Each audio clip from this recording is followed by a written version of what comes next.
ચલો મિત્રો, આજે આપણે જે શરૂઆત કરવાના છીએ તો એ લાસ્ટ સેશન ની અંદર આપણે અમુક અવલોકન કર્યું હતું, જેમ કે પરમાણુનું બંધારણ. તો કોઈ પરમાણુ હશે, એ પરમાણુ કયા પ્રકારનું બંધારણ ધરાવતું હશે, શું હશે પરમાણુની અંદર, અને ક્યારે થયું સંશોધન, કેવી રીતના થયું, પરમાણુનો આકાર કેવો હતો, એ દરેક અભ્યાસ, એમાં ઇલેક્ટ્રોન ગોઠવાય છે, કઈ રીતના ગોઠવાય છે, કયા પ્રકારની કક્ષકો હોય છે, બધો જ અભ્યાસ આપણે આ ચેપ્ટરમાં કરવાનો છે. જોઈએ સૌપ્રથમ શરૂઆત કરીએ તો વાત કરીએ ઈસવીસન પૂર્વે 400 વર્ષ પહેલાની. ઈસવીસન પૂર્વે 400 વર્ષ પહેલાની વાત કરીએ આપણે તો ત્યાં સુધીથી લઈને 20મી સદીની શરૂઆત સુધી વિજ્ઞાન એવું માનતું હતું કે પરમાણુ છે એ અવિભાજ્ય છે. કેવું છે? અવિભાજ્ય. કોણ? પરમાણુ. એટલે કે પરમાણુના ભાગ પાડી શકાતા નથી. નાનામાં નાનો કોણ છે ને? પરમાણુ. આપણે પહેલા લેક્ચર ની અંદર આપણે અભ્યાસ કર્યો, તમને યાદ હોય તો, પરમાણુના ભાગ પડ્યા હતા ને. પરંતુ 20મી સદીની શરૂઆત પહેલા સુધી વૈજ્ઞાનિકો ડાલ્ટનની અભિધારણા મુજબ ચાલતા હતા. કોની અભિધારણા મુજબ ચાલતા હતા? ડાલ્ટનનું એવું કેવું હતું કે કોઈ પણ પરમાણુ હોય એ અવિભાજ્ય હોય, એટલે કે એના ભાગ પાડી શકાય નહીં. એવું શું હતું? એવું પરમાણુમાન હતું કે ભાઈ, એવું ડાલ્ટન દ્વારા કહેવામાં આવ્યું હતું કે ભાઈ કોઈ પણ કણ લ્યો તો નાનામાં નાનો કણ પરમાણુ બને. કોણ બને? પરમાણુ. અને એ પરમાણુ અવિભાજ્ય છે, એટલે કે પરમાણુના ભાગ પાડી શકાતા નથી. આગળ લઈએ. હવે શું થયું? તો 19મી સદીનો અંત આવ્યો અને 20મી સદીની શરૂઆત થઈ. ત્યાર સુધીમાં વૈજ્ઞાનિકોએ નવા સંશોધન કર્યા. તમે ફિઝિક્સની અંદર પણ જોયું, પેલો કાચનો સળિયો હોય એ ફળ સાથે ઘસવાનું, એ બધું જોયું ને તમે લોકોએ. તો એવા બધા પ્રયોગો જૂના થતા હતા કે ભાઈ આ વસ્તુ કેમ થતી હતી. તો એ વસ્તુ સમજાવી શકાતી નહોતી કે ભાઈ કાચના સળિયાને તમે ફળ સાથે ઘસો, રેશમના કપડા સાથે ઘસો તો શું થાય? એક ઉપર ધન વીજભારિત બને, એક ઋણ વીજભારિત બને. કેમ ધન વીજભારિત, કેમ ઋણ વીજભારિત, કેમ આવું બધું થાય છે? એ બધું વસ્તુ સમજાવી શકાતી નહોતી. ક્યાં સુધી? 20મી સદીની શરૂઆત સુધી. કેમ? તો કે કારણ કે કોઈને ખબર નહોતી કે પરમાણુ કેવો છે? વિભાજ્ય છે. ડાલ્ટન 20મી સદીની શરૂઆતમાં ખોટો પડ્યો. ત્યાં સુધી ડાલ્ટન કેવો હતો? સાચો હતો કે ડાલ્ટન એમ કહે છે કે પરમાણુ અવિભાજ્ય છે, મતલબ પરમાણુ અવિભાજ્ય છે. પણ જેવી 20મી સદીની શરૂઆત થઈ ત્યારે વૈજ્ઞાનિકોએ કંઈક અલગ વિચાર્યું કે સાલું, પરમાણુ અવિભાજ્ય છે, અણુ વિભાજ્ય છે, કણ વિભાજ્ય છે, બધી વસ્તુ વિભાજ્ય છે, તો પરમાણુ પણ કંઈક અવિભાજ્ય હોવો જોઈએ. કારણ કે કોઈ વસ્તુ ધન વીજભારિત બને છે, ઋણ વીજભારિત બને છે, તો કેમ બને છે? તો પરમાણુ વિભાજિત થતો હોય તો જ ધન વીજભારિત કે ઋણ વીજભારિત બનતો હોવો જોઈએ.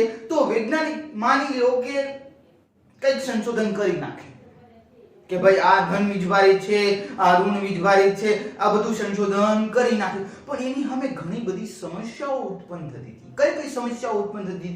તો પહેલી સમસ્યા ઉત્પન્ન એ થતી કે શોધ તો કરી નાખે, પણ શોધ પછી પરમાણુની સ્થાયીતા સમજાવવી. તો કોઈ પણ પરમાણુ છે એની પાસે ઇલેક્ટ્રોન છે, પ્રોટોન છે, ન્યુટ્રોન છે, તો પરમાણુ કઈ રીતના સ્થાયી રહે છે? કેટલા ઇલેક્ટ્રોન હોવા જોઈએ, કેટલા પ્રોટોન હોવા જોઈએ, આ બધી વસ્તુ તો કદી ખબર હતી જ નહીં. કારણ કે આપણને ધન વીજભાર અને ઋણ વીજભાર આવો એક અંદાજ હજી આવ્યો 20મી સદીની શરૂઆતમાં. ઇલેક્ટ્રોન પ્રોટોન તો એવું કશું આવ્યું નહોતું. હવે પછી વાત કરીએ કે સંશોધન કરતા, ઇલેક્ટ્રોન પ્રોટોન ન્યુટ્રોનનું અનુસંશોધન કરતા, પણ એની પાસે સમસ્યા શું હતી? તો વૈજ્ઞાનિક પાસે પહેલી સમસ્યા એ હતી કે શોધ કરી નાખે, પણ એ પરમાણુ ની સ્થાયિત્વ છે કે ભાઈ પરમાણુ સ્થાયી રહે છે. કોઈ પણ પરમાણુ સ્થાયી હોય ને તો એ સ્થાયી રહે છે. કઈ રીતના સ્થાયી રહે છે? એની પાસે કેટલા ઇલેક્ટ્રોન છે, કેટલા પ્રોટોન છે, કઈ રીતનું સ્થાયિત્વ છે? આ એક વસ્તુ હજી સમજાવવી બાકી હતી. શોધ કર્યા પછી આ સમજાવવાનું હતું. એટલે આ પહેલા એની પાસે સમસ્યા અગાઉથી હતી. બીજી એની પાસે સમસ્યા હતી કે તત્વોના ભૌતિક અને રાસાયણિક ગુણધર્મની સરખામણી કરવાની. કારણ કે કોઈ બે તત્વ છે એ ભૌતિક રીતે કે રાસાયણિક રીતે સરખી પ્રક્રિયા આપે છે, તો કેમ સરખી પ્રક્રિયા આપે છે? તો એનામાં કઈ ગુણધર્મ સમાન હોવા જોઈએ? તો આ પણ એને સમજાવવાની એની જવાબદારી બનતી હતી, કારણ કે ઇલેક્ટ્રોન પ્રોટોન ન્યુટ્રોન શોધતા તો આ બધી વસ્તુ એને સમજાવવી પડે કે ભાઈ કોઈ વસ્તુ રાસાયણિક રીતે સમાન ગુણધર્મ ધરાવે છે. કેમ ધરાવે છે તો આપણે આગળ ભણીશું કેમ ધરાવે છે. તો એનું કારણ કેવું હોય છે કે એમની ઇલેક્ટ્રોન રચના, બાહ્યતમ ઇલેક્ટ્રોન રચના સમાન હોય. છેલ્લી કક્ષામાં જે ઇલેક્ટ્રોન ભરાણો હોય ને સમાન હોય, પણ એ ક્યારે સંશોધન થયું? ઇલેક્ટ્રોન શોધાણા પછી. હજી અહીંયા ઇલેક્ટ્રોનનું સંશોધન થયું નહોતું, એટલે એની પાસે શું જવાબદારી હતી કે ભૌતિક અને રાસાયણિક ગુણધર્મની સરખામણી કરવાની જવાબદારી હતી. ત્રીજી વસ્તુ શું હતી તો અણુઓનું સર્જન થાય છે. એટલે કોઈ બે પરમાણુ એકબીજા સાથે જોડાય, નવો અણુ બને તો એનું કઈ રીતના નવો અણુ બને છે હવે આપણને ખબર છે અત્યારે કે કઈ રીતના નવો અણુ બન્યો તો ઇલેક્ટ્રોનની આપલે કરી, પણ તઈ હજી ઇલેક્ટ્રોન શોધાણો નહોતો. એટલે એની પાસે શું મેઈન વસ્તુ હતી કે અણુઓનું સર્જન થાય છે તો કઈ રીતે થાય છે એ પણ એને સમજાવવાની જરૂર હતી. પછી ચોથું વસ્તુ શું હતું તો પરમાણુ હોય, કોઈ પણ પરમાણુ, એને તમે વિદ્યુત ચુંબકીય વિકિરણ આપો, વિદ્યુત ચુંબકીય વિકિરણ જો તમે એને આપો તો કાંઈ શોષણ કરે, કાંઈ ઉત્સર્જન કરે. પરમાણુ બે રીતની ક્રિયા કરે, કા ઊર્જા હોય, વિદ્યુત ચુંબકીય કિરણ એક ઊર્જા જ છે. આગળ અભ્યાસ આપણે ઘણો બધો વિદ્યુત ચુંબકીય વિકિરણનો કરવાનો છે આ ચેપ્ટરની અંદર.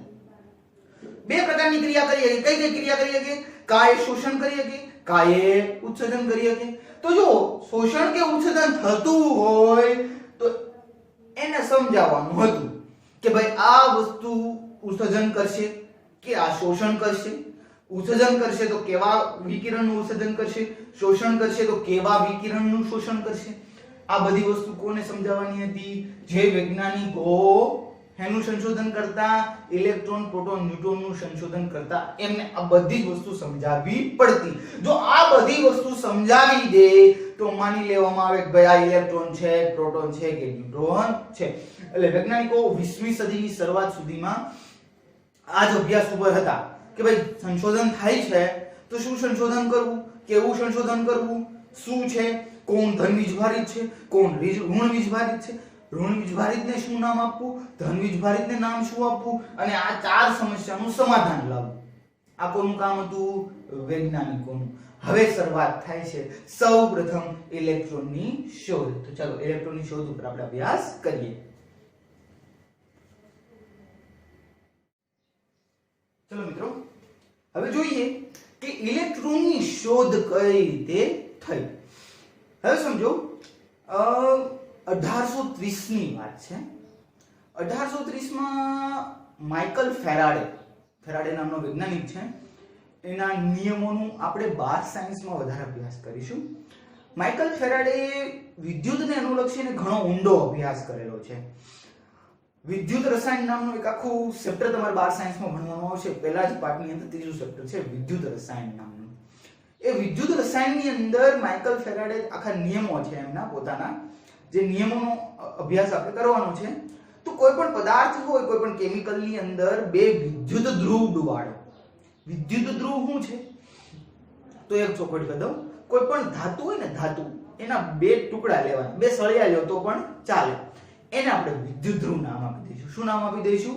વિદ્યુત ધ્રુવ. વિદ્યુત ધ્રુવ એટલે સાદી ભાષામાં આપણે કહીએ ને તો જેમાંથી વિદ્યુત પસાર થતી હોય ને એવા બે સળિયા.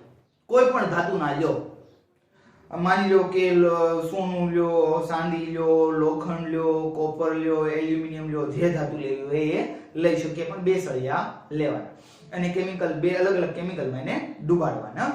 હવે સમજીએ તો આ વિદ્યુત ધ્રુવો, જ્યારે વિદ્યુત ધ્રુવ હોય એમાંથી વિદ્યુત પ્રવાહ પસાર કરવામાં આવે.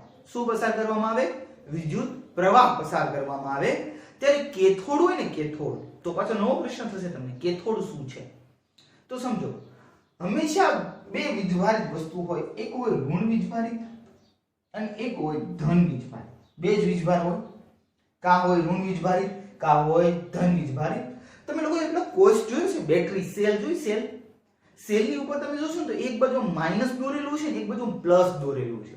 અભ્યાસ કરજો, ઘરે ફ્રી પડો ને ત્યારે તમે જોજો પેલો સેલ આપણે ઘરે વાપરીએ ને, રિમોટનો સેલ કે ઘડિયાળનો સેલ કે કોઈ બી સેલ જોયો તમે, અથવા મોટી બેટરી હોય, ટ્રેક્ટરની, બાઇકની, ગમે એ બેટરી હોય, એ પણ જોજો. એની પર એક જગ્યાએ પ્લસ અને એક જગ્યાએ માઈનસ લખેલું હોય છે. તો જે માઈનસ લખેલું હોય ને એનો મતલબ એવો થાય કે એને નામ અપાય કેથોડ. શું નામ અપાય? કેથોડ. માઈનસ વાળી બાજુ હોય ને એને નામ શું અપાય? કેથોડ. અને પ્લસ વાળી બાજુ હોય ને એને નામ અપાય એનોડ. આ બે નામ આપણે યાદ રાખવાના છે. માઈનસ વાળી બાજુ હોય એને નામ શું અપાય? કેથોડ. અને પ્લસ વાળી હોય એને એનોડ. બહુ ઊંડાણપૂર્વક આનો અભ્યાસ કરીશું આપણે 11 સાયન્સમાં કરીશું, સમજજો. પણ અત્યારે આપણે ઉપરછલ્લી અભ્યાસ કરવાનો છે કે કેથોડ કોને કહેવાય? તો કે ઋણ વીજભારિત વસ્તુ જે બાજુ આવતી હોય, ઋણ વીજભારિત વિદ્યુત ધ્રુવ હોય, ઋણ વીજભારિત વાળું, એને કહેવાય કેથોડ. અને ધન વીજભારિત વિદ્યુત ધ્રુવ હોય એને કહેવાય એનોડ. એટલે વિદ્યુત ધ્રુવ શું છે? તો કે બે ધાતુના સળિયા છે. ક્લિયર આલી વસ્તુ? તો એને શું અવલોકન કર્યું કે કેથોડ ઉપર છે ને કોઈ પણ એક પદાર્થ દ્રવ્ય જમા થતું હોય ને એવું થશે. હવે કેમ જમા થાય છે, શું કામ થાય છે, કેવી રીતના થાય છે, આ બધું હું તમને રેડોક્સ પ્રક્રિયા નામનું 11 સાયન્સમાં ચેપ્ટર આવશે, એમાં બધું જ સમજાવીશ. અત્યારે ખાલી એટલું યાદ રાખો કે શું થતું હતું? તો કે કેથોડ ઉપર શું થતું હતું? દ્રવ્ય જમા થતું હતું, દ્રવ્ય ભેગું થતું હતું. રેડી? એવું અવલોકન કોણે કર્યું? Michael Faraday. ક્યારે કર્યું? 1830 માં. હવે આ બધો અભ્યાસ આપણે જો કરવો હશે કે ઇલેક્ટ્રોનની શોધ કેમ થઈ, તો એક વસ્તુ ખાસ ધ્યાન રાખજો કે કોઈ પણ સમાન વીજભાર હોય ને એમના એકબીજાને અપાકર્ષે. કોઈ પણ સમાન વીજભાર, માની લો કે કોઈ માઈનસ ની બાજુમાં હું માઈનસ લાવું તો શું થશે? અપાકર્ષણ થશે. શું થશે? અપાકર્ષણ. પણ કોઈ ધન વીજભારને હું ઋણની બાજુમાં લાવું તો આકર્ષણ થશે. શું થશે? આકર્ષણ. અહીંયા શું થશે? આકર્ષણ. અને અહીંયા શું થાય? અપાકર્ષણ. ક્લિયર આની વસ્તુ? શું ખબર પડી કે કોઈ પણ સમાન વીજભારને એકબીજાની બાજુમાં લાવવામાં આવે. અહીંયા કોણ છે? ઋણ. અહીંયા કોણ છે? ઋણ. ઋણ ઋણ એકબીજાને અપાકર્ષે. શું કરે? અપાકર્ષે. પણ ધન ઋણ એકબીજાને આકર્ષે. એવું ને એવું આની સાથે પણ થશે. ધન ધન હશે તો શું કરશે? અપાકર્ષે. પણ ધન ઋણ આવશે તો આકર્ષે. એટલે વિરુદ્ધ વસ્તુ એકબીજાને શું કરે? આકર્ષે. વિરુદ્ધ વસ્તુ, વિરુદ્ધ. દુનિયાનો નિયમ જ છે, વિરુદ્ધ વસ્તુ હોય તો એકબીજાને આકર્ષે. હવે ધન હોય તો ઋણને આકર્ષે, પણ ઋણ હોય એ ઋણને અપાકર્ષે. આ વસ્તુ ખાસ યાદ રાખજો.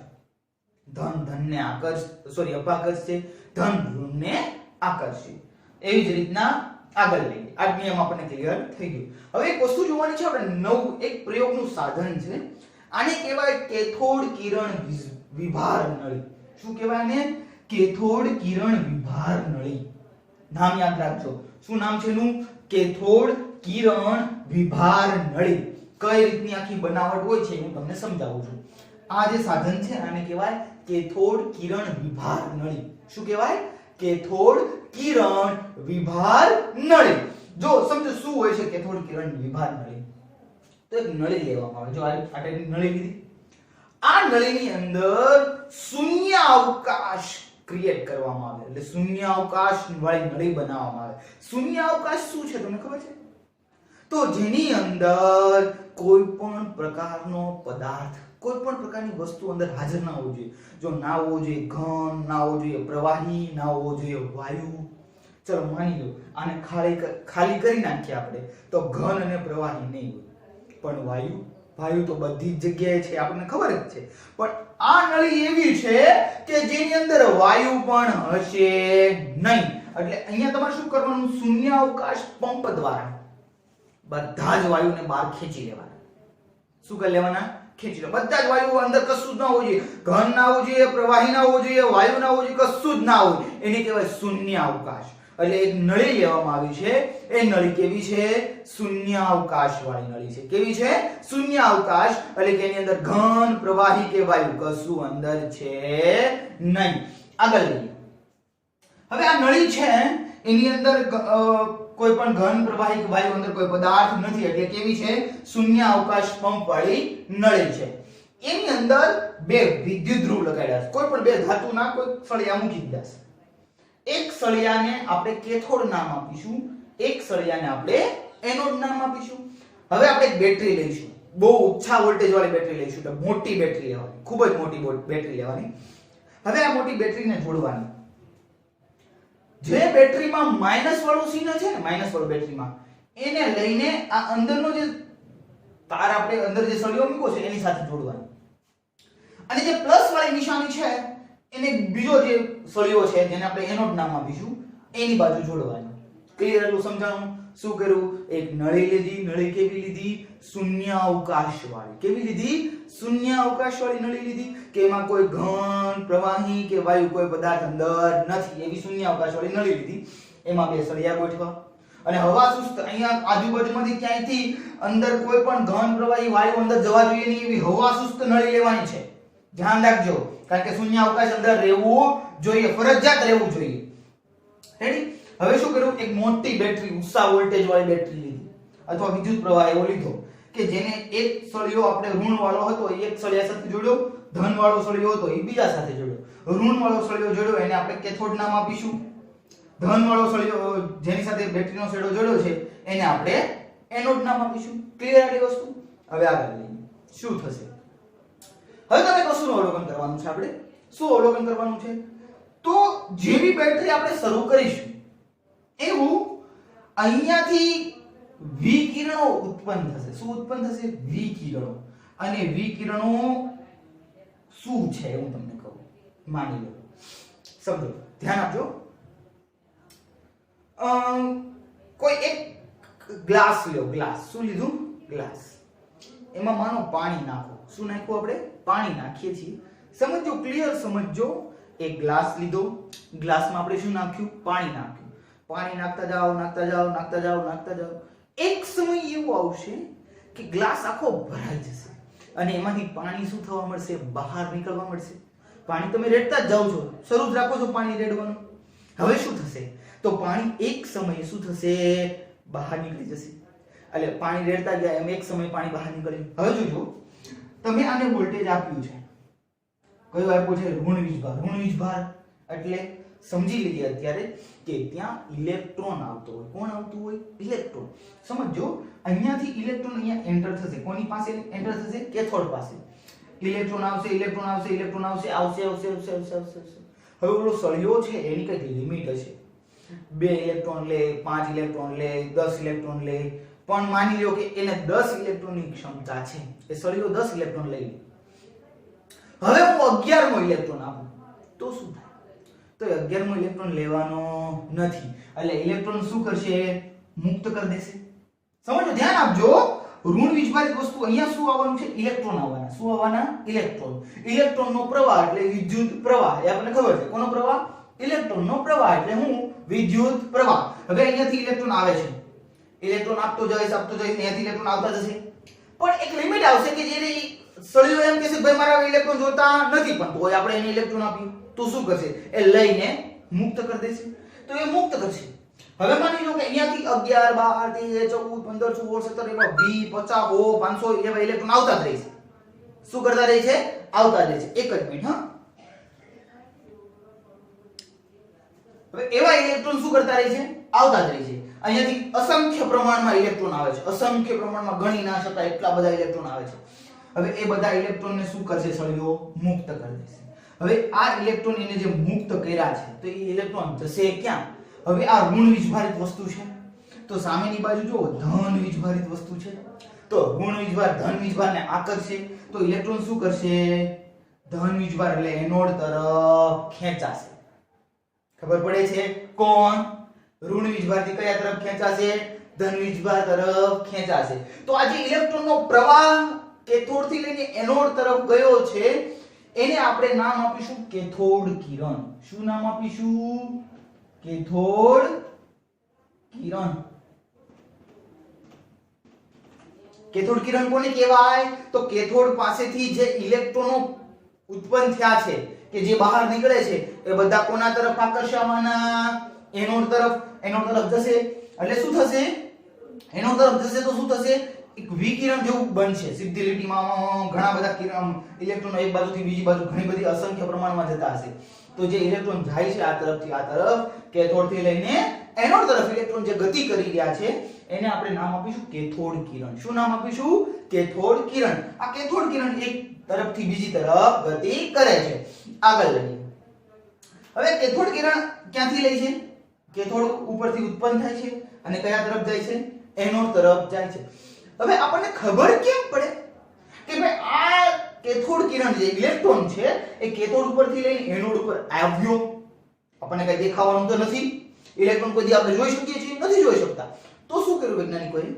તો આ જે એનોડ છે ને છિદ્રાળુ એનોડ લીધો. કેવો લીધો? છિદ્રાળુ. છિદ્રાળુ એટલે વચ્ચે વચ્ચે છિદ્ર હોય, એમાં ઇલેક્ટ્રોન એક બાજુ બીજી બાજુ જઈ શકે. અને અહીંયા પ્રસ્ફુરણ મૂક્યું. શું મૂક્યું? પ્રસ્ફુરણ. ધ્યાન આપજો, આ શબ્દ બહુ થોડો અઘરો છે. પ્રસ્ફુરણ.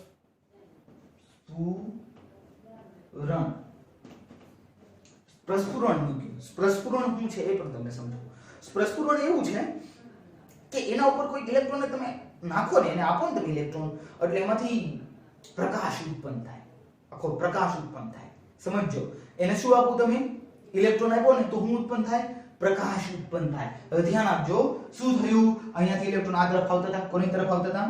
એનોડ તરફ. પણ એનોડ તરફ આવતા હતા કઈ રીતે ખબર પડી? તો વૈજ્ઞાનિકોએ શું કર્યું? એનોડની પાછળની બાજુ પ્રસ્ફુરણ મૂકી દીધું. શું મૂકી દીધું? પ્રસ્ફુરણ. ઝિંક ઓક્સાઇડ એક બહુ સારું એવું પ્રસ્ફુરણ છે. ઝિંક ઓક્સાઇડ ઉપર તમે જે ઇલેક્ટ્રોન આપાત કરો ને એટલે પ્રકાશ ઉત્પન્ન થાય. શું ઉત્પન્ન થાય? પ્રકાશ ઉત્પન્ન થાય. હવે આ કિરણો અહીંયા આવતા હતા તો એ કોની સાથે અથડાવાના? પેલું પ્રસ્ફુરણ મૂકો એની સાથે અથડાવાના. તો શું ઉત્પન્ન થવાનું? ઇલેક્ટ્રોન પ્રકાશ ઉત્પન્ન થવાનું. જેવો ઇલેક્ટ્રોન એની સાથે ભટકાશે એટલે પ્રકાશ ઉત્પન્ન કરશે. એને શું નામ આપીએ આપણે? પ્રસ્ફુરણ નામ આપીએ. શું નામ આપીએ? પ્રસ્ફુરણ. આ પ્રસ્ફુરણ અહીંયા મૂક્યું એટલે શું થયું? તો ઇલેક્ટ્રોન કેથોડ કિરણો હતા એ કોની સાથે અથડાના? એનોડ પાસેથી જઈને કોની પાસે અથડાના? પ્રસ્ફુરણ ઉપર અથડાના. એટલે પ્રસ્ફુરણ ઉપર અથડાના એટલે શું થયું? પ્રકાશ ઉત્પન્ન થયો. મતલબ સાબિત એવું થયું કે કેથોડ પાસેથી લઈને કંઈક વસ્તુ એવી આવે છે એનોડ તરફ કે જે ઋણ વીજભારિત છે. શું આ સાબિત થયું? સાબિત શું થયું છે એના અલગ અલગ મુદ્દાઓ આપણે શીખવાના છીએ. પણ અત્યારે આપણા મગજમાં એક ખ્યાલ એવો આવ્યો કે કેથોડ પાસે એવું કંઈક ઉત્પન્ન થયું કે જે એનોડ પાસે આવ્યું અને ઋણ વીજભારિત હતું. કેવું હતું? ઋણ વીજભારિત. કારણ કે એનોડ કેવો હતો? ધન વીજભારિત હતો. તો એની પાસે કોણ આવે? ઋણ વીજભારિત વસ્તુ આવે. તો એની પાસે કોઈ ઋણ વીજભારિત વસ્તુ આવી કે જે પ્રસ્ફુરણ ઉપર ભટકાઈને એની સાથે અથડાઈને પ્રકાશ ઉત્પન્ન કર્યો. આને કહેવાય કેથોડ કિરણ વિભાર નળી. હવે આ કેથોડ કિરણ વિભાર નળીના આધાર ઉપરથી શું શું સાબિત થયું એ અભ્યાસ આપણે આગળના ટોપિકમાં કરીશું.